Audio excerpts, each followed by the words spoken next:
क्या वो स्वभाव पहला सरकार अब नहीं है। मेरे प्रभु ने क्या किया, आज उस ब्राह्मण के अस्त्रों को मेरे गोविंद ने नजरअंदाज नहीं किया, अपने सर पर रख दिया कि आज मेरा भक्त मुझे पुकार रहा है, आज उसके मर्यादा की स्थापना करनी है। मेरे गोविंद ने क्या किया, प्रभु आज मेरे एक बालक बन गए, छोटे से बालक, एक ग्वाला का रूप धारण किया है मेरे गोविंद ने। ऊंची धोती पहनी है, एक साफा बांधा है महाराज, और एक ढलिया में हजारों रत्न स्वर्ण आभूषण जवाहरात लेकर के महाराज, और पीले कपड़े से ढक करके महाराज मेरे गोविंद स्वयं एक बालक रूप बन करके उस ब्राह्मणी के घर पर जाकर के पहुंच गए। प्रबल प्रेम के पाले पढ़कर हमने नियम बदलते देखा, पर भक्त का मान न टलने पाए, अपना मान भले टल जाए। मेरा गोविंद कभी अपना मान सम्मान नहीं देखता। मेरा कृष्ण अपने भक्तों के लिए महाराज क्या से क्या नहीं करता। प्रहलाद ने कहा, प्रहलाद के पिता ने कहा, बता तेरा गोविंद कहाँ है जिसके ऊपर तेरा इतना नाज है। बार बार तो कह रहा है कि भगवान यहाँ है, भगवान वहाँ, यत्र है, तत्र है, सर्वत्र है, बता तेरा गोविंद कहाँ है। लेकिन प्रहलाद जी की निष्ठा उस खंबे में हो गई। हाँ पिताजी, मेरा गोविंद इस खंबे में भी है। और मेरे गोविंद ने क्या किया, तुरंत नरसिंह भगवान रूप का धारण करके मेरे गोविंद उस खंबे में ही प्रकट हो गए।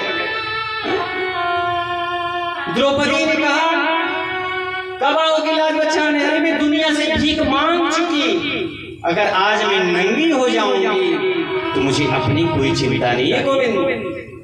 क्यों? क्योंकि मैं नंगी ही तो पैदा हुई थी।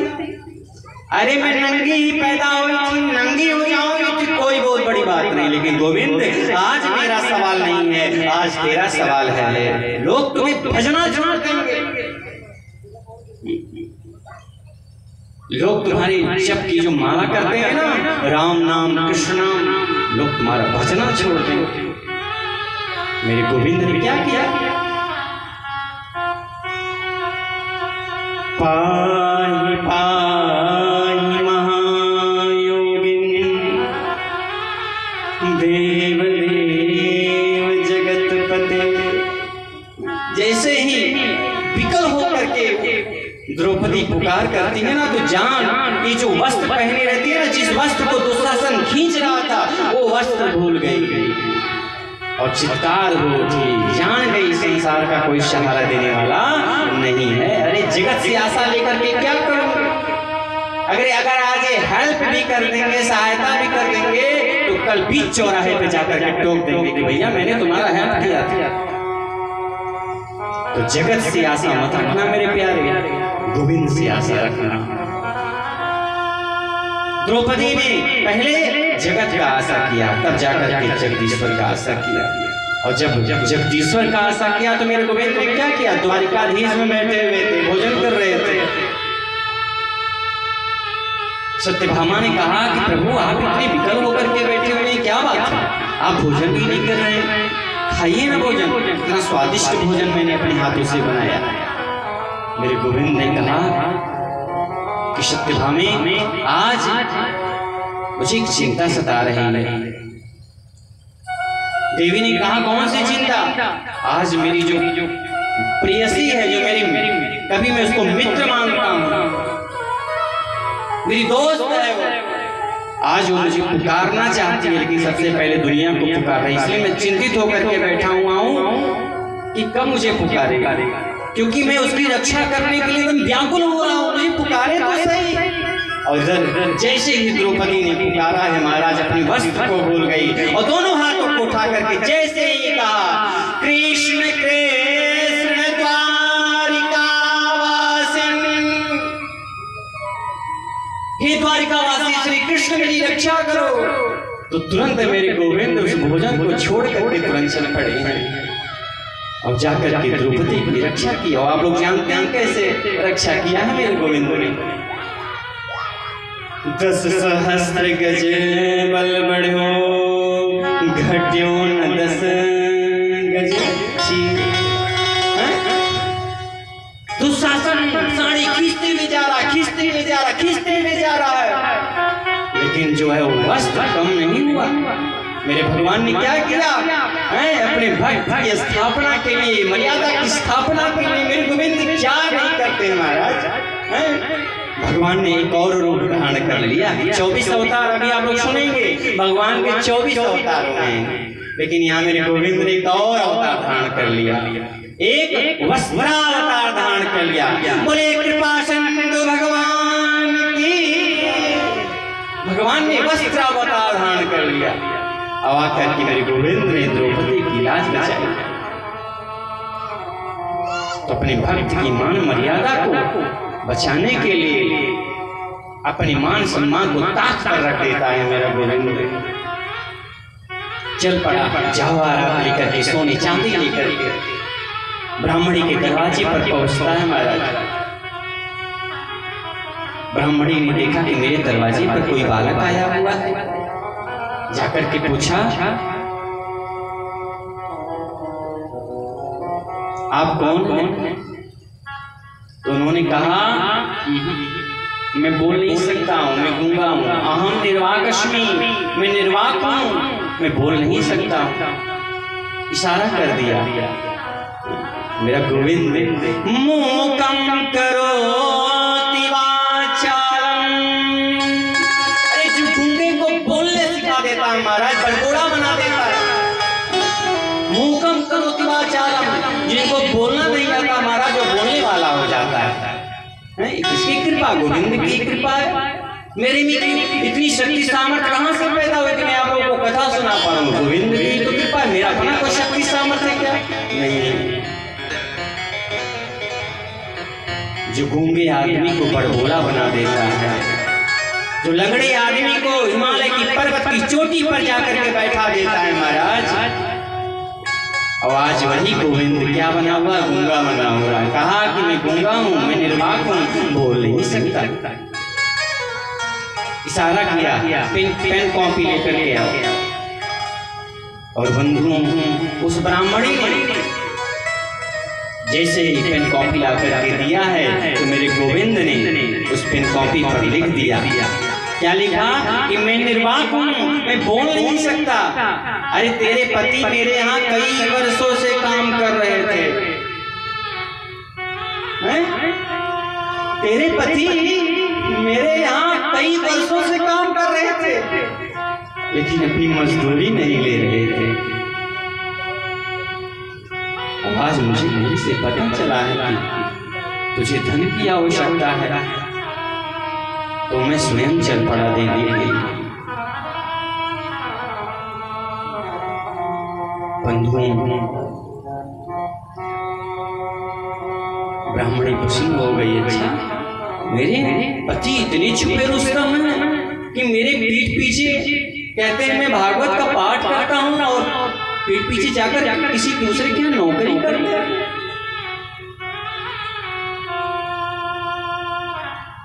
आने दो, शाम को बताती हूँ। इतना बड़ा सच मुझसे छुपाया। प्रसन्न हो गई अपने पति के ऊपर।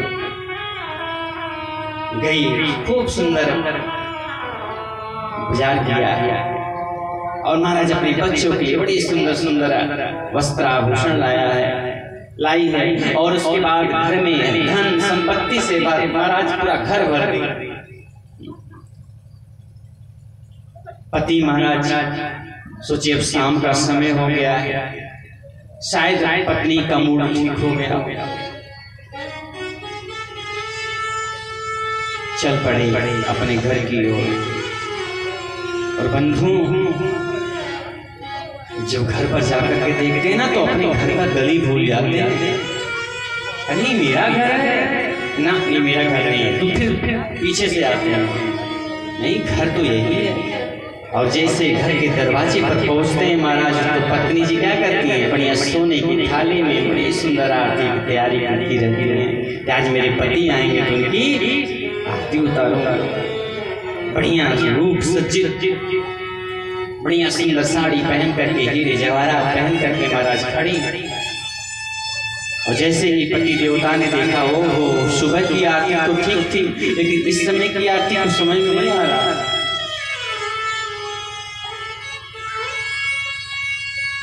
क्या बात है, आप इतने छुपे रुस्तम हो?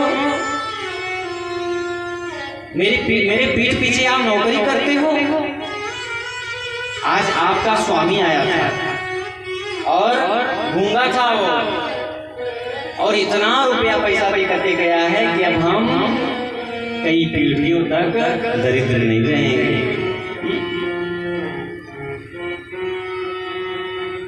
भगवान ने, उस ब्राह्मण ने सोचा कि मैं नौकरी करता हूँ। अरे तुम्हें गलत फहमी हुई है, मैं नौकरी कहाँ करता हूँ? मैं तो दिन भर केवल श्रीमद् भागवत का पाठ करता हूँ, इसके अलावा मेरा कोई काम ही नहीं है। और तुम तो कितनी बार मुझे टोकी हो, मैं कहाँ नौकरी करने जाऊंगा?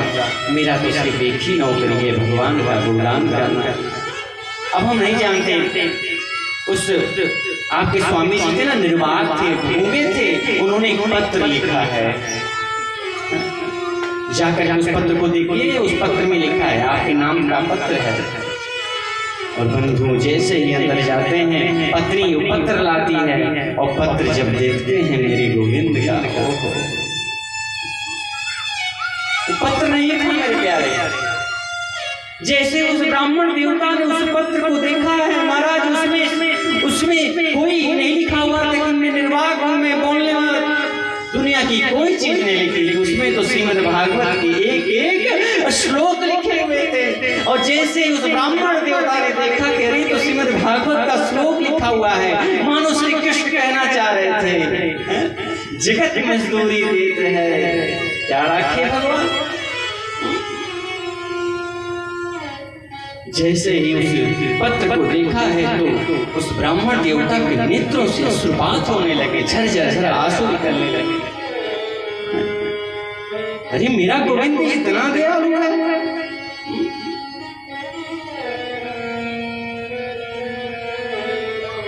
समझ गए कि किसी दूसरे की कृपा नहीं है, तो साक्षात द्वारिकाधीश की कृपा है। हाथ जोड़ करके अपने सभी परिवार के साथ प्रार्थना करते हैं कि हे प्रभु, आपको रूप धारण करके आना पड़ा, मुझे क्षमा करना। मेरी ऐसी कोई मनसा नहीं थी आपको बुलाने के लिए, लेकिन आपको आना पड़ा मेरे खातिर। बस प्रभु कृपा बनाए रखना कि इतना सब धन संपत्ति प्राप्त करने के बाद भी मेरे अंदर कोई अहंकार न रहे। दाता तेरा मेरा प्यार कभी ना बदले, दाता तेरा मेरा प्यार कभी ना बदले, दाता तेरा मेरा प्यार कभी ना बदले, दाता तेरा मेरा प्यार कभी ना बदले, दाता। सभी लोग भगवान से प्रार्थना करेंगे, हे प्रभु, हे दाता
सामने जाकर के हाथ फैला देते थे।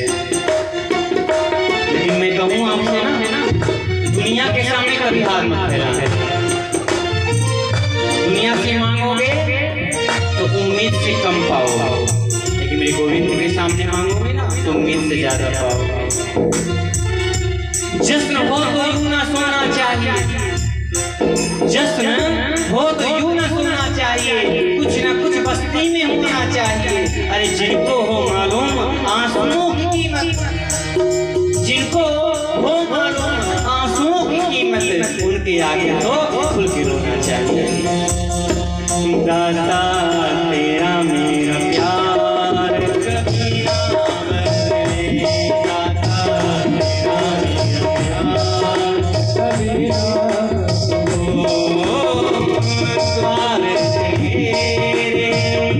दाता तेरा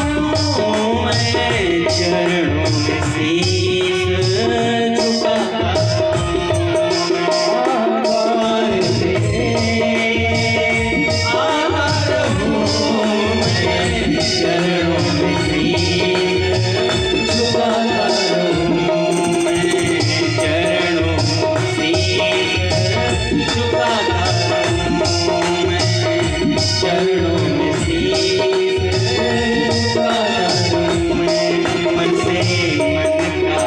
प्यार कभी ना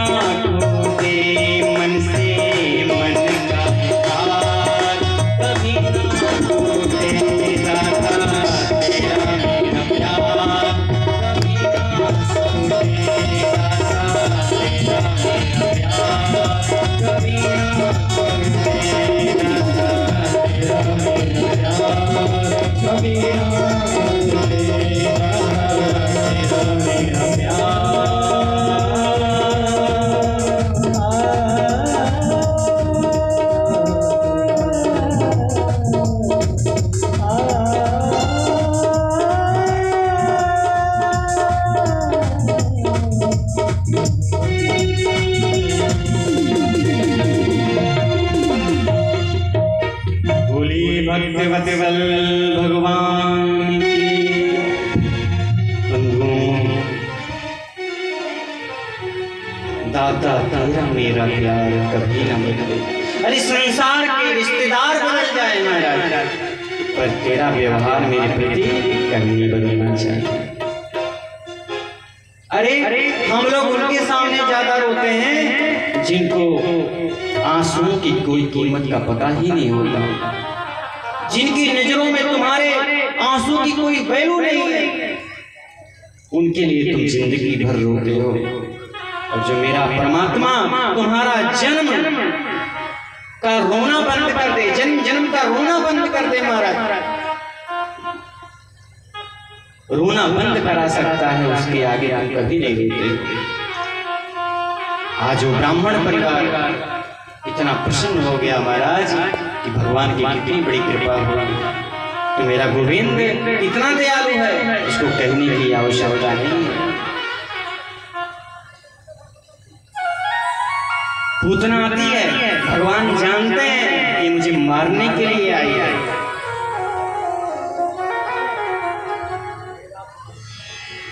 राक्षसी है, रूप बदल करके आई है, लेकिन तब भी उसका कल्याण किया है। अरे जो गति यशोदा को बाद में मिलने वाली थी महाराज, वो गति सबसे पहले किसको दे दिया? मेरे गोविंद पूतना को दे दिया। अरे जैसी भी सही, काम तो मैया वाला की है ना, दूध पिलाई है, भले ही स्तर में दूध उसमें जहर लगा करके पिलाई है, लेकिन काम तो मैया वाला की। इतना दयालु है मेरा गोविंद। चार थे स्विग्रह स्वराट, विज्ञ हैं और फिर कह रहे स्वराट हैं, अपने तेज से तेजवान हैं। उनको किसी की तेज लेने की आवश्यकता नहीं पड़ती है। सूर्य चंद्रमा को मैंने बताया ना, उनको तेज लेना पड़ता है तब वो चमकते हैं, लेकिन मेरे गोविंद को किसी तेज की आवश्यकता नहीं है।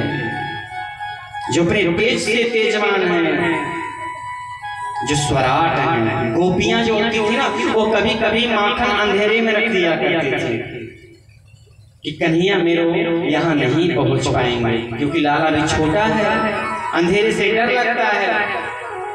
लेकिन भगवान स्वराट हैं, उनका खुद का इतना तेज है कि पहुंचते ही महाराज पूरा जगमगा देते हैं। जो स्वराट हैं, तेने ब्रह्म हृदय आदि कवि, जो ब्रह्मा जी, उनको भी हृदय से ज्ञान दे दिया। उनकी भी आगे कथा श्रवण करेंगे हम लोग। ब्रह्मा जी के ग्वाल वालों को लेकर के ब्रह्मलोक चले गए। अब जब गोविंद को पता चला कि अच्छा, अरे इनको भी ब्रह्मा के पद पर स्थापित करने वाला मैं हूं, और आज मेरे बाल गोपालों को लेकर ब्रह्मलोक चले गए, चुरा ले गए। उनको अपने हृदय से ही बतला दिया, भैया ये ब्रह्मा जी, आपको उस ब्रह्म के पद पर बिठाने वाला मैं हूं। तेने ब्रह्म हृदय आदि कवि, ब्रह्मा को भी ज्ञान प्रदान किया। मुह्यन्ति सूर्यः, सूर्य नर देवताओं को भी जिन्होंने अपनी लीला से महाराज मोहित किया है। गिरिराज जब उठाया तब इंद्र ने खूब बारिश की, उनको भी जिन्होंने अपनी लीला में मोहित कर दिया महाराज। तेजो वारिमृदाम यथा विनिमयो, तेज वायु, पृथ्वी जल तेज वायु आकाश, इन पंच तत्वों से हमारे शरीर का निर्माण हुआ है। एक बार ये पंच तत्व भगवान कृष्ण के पास पहुंचे, कहे प्रभु ये बताइए कि यार अगर ये पंच तत्व से शरीर बना हुआ है तो ये जो व्यास लोग हैं कहते हैं कि पंच रचित ये अधम शरीर, इसको अधम शरीर कहते हैं। अरे इन पंच तत्वों से ही शरीर का निर्माण हुआ, सृष्टि का निर्माण हुआ है। और ये जितने ही व्यास लोग हैं, कथाकड़ी लोग हैं, वो कहते हैं पृथ्वी जल तेज वायु आकाश से शरीर का निर्माण हुआ है और शरीर ये अधम है। बताइए प्रभु, इस शरीर को अधम बतलाते हैं। अरे ये पंच तत्वों से बना ये शरीर सबसे बड़ा अधम है महाराज। पंच तत्वों से जब ये सृष्टि बनी हुई है और ये अधम बता देते हैं, तो भगवान बोले मेरे बच्चों आप चिंता मत करो, जब मैं कृष्ण अवतार लूंगा ना तो उसमें तुम पंच तत्वों को मैं पवित्र कर दूंगा, तब तुम्हें कोई अधम नहीं कहेगा। भगवान ने क्या किया, उन पंच तत्वों को भी पवित्र कर दिया। भगवान जब कृष्ण जन्म हुआ उसके बाद उन पंच तत्वों को भी पवित्र किया। कैसे? कहा चित्त माने होता है मिट्टी खा करके भगवान ने मिट्टी को पवित्र कर दिया। जल को पवित्र किया है कालिया नाग को भगा करके। पावक अग्नि को पवित्र किया है दावाग्नि पान करके, दावाग्नि पान किया है मेरे गोविंद ने। गगन आकाश को पवित्र किया है महाराज करके। आगे कथा सुनेंगे हम लोग महाराज का। भगवान ने गोपियों के साथ महाराज किया है। और शमीर वायु को पवित्र किया है सत्यासुर का विमर्दन करते हुए। इस प्रकार भगवान ने इन पंच तत्वों को भी पवित्र कर दिया, जिन पंच तत्व से हमारा शरीर बनता है। तीन स्थानों की लीलाएं सबसे पवित्र मानी जाती हैं। पहली ब्रजधाम, दूसरा द्वारिका धाम और तीसरा हस्तिनापुर की कथा। धामनास्मिन् सदा निरस्तकुहकम्। अरे जिस उद्धव के अज्ञान का विनाश किया मेरे गोविंद ने, ऐसे सत्यम परम धीमहि, ऐसे सत्य स्वरूप परमपिता परमात्मा भगवान श्री कृष्ण का एक नहीं दो नहीं हम सभी लोग मिलकर के क्या करते हैं, प्रणाम करते हैं। बोले सच्चिदानंद भगवान की। द्वितीय श्लोक में, दूसरे श्लोक में श्री वेदव्यास जी कहते हैं विषयः अधिकारिस्य संबंधस्य प्रयोजनम। श्रीमद् भागवत की रचना हो गई, लेकिन इसका अधिकारी कौन है? सबसे मुख्य बात है इसका अधिकारी कौन है? यहाँ जो है राजनीति नहीं चलती हमारे यहाँ शास्त्रों में। हमारे माता पिता प्रधानमंत्री हैं तो हमारा बेटा भी प्रधानमंत्री बनेगा ना। जो उस अधिकारी के योग्य रहेगा उसी को श्रीमद् भागवत की कथा प्राप्त हो पाती। आगे कथा सुनेंगे श्री सुखदेव भगवान, आज उन्हीं का जन्मोत्सव है, आज उनका जन्म मनाएंगे। श्री सुखदेव के पुत्र थे, श्री वेदव्यास जी के पुत्र थे श्री सुखदेव भगवान, लेकिन जब तक उन्होंने जांच परख नहीं लिया तब तक इसका अधिकारी नहीं बना। तो संबंध से प्रयोजन, इस विषय का कौन अधिकारी है, इससे हमारा रिलेशन क्या है। जैसे कोई एमबीबीएस की तैयारी करता है इसलिए कि भैया मेरी दवा इस मरीज को सूट करे, ये दवा मेरा खाए तो इसको फायदा हो, रोगी ठीक हो जाए। वैसे ही भागवत के मुख्य विषय क्या है, कार्य क्या है, इसका अधिकारी कौन है, इसका विवेचन दूसरे श्लोक में वर्णन मिलता है। धर्म प्रोजित कैतवोत्र परमो निर्मत्सराणां शतां वेद्यं वास्तवमत्र वस्तु शिवदं तापत्रयोन्मूलनम्। श्रीमद्भागवते महामुनिकृते किं वा परैरीश्वरः सज्जोरिद्यवरुध्यते तत्तभिः स्वस्त्रभिः तत्क्षणात्। सर्वप्रथम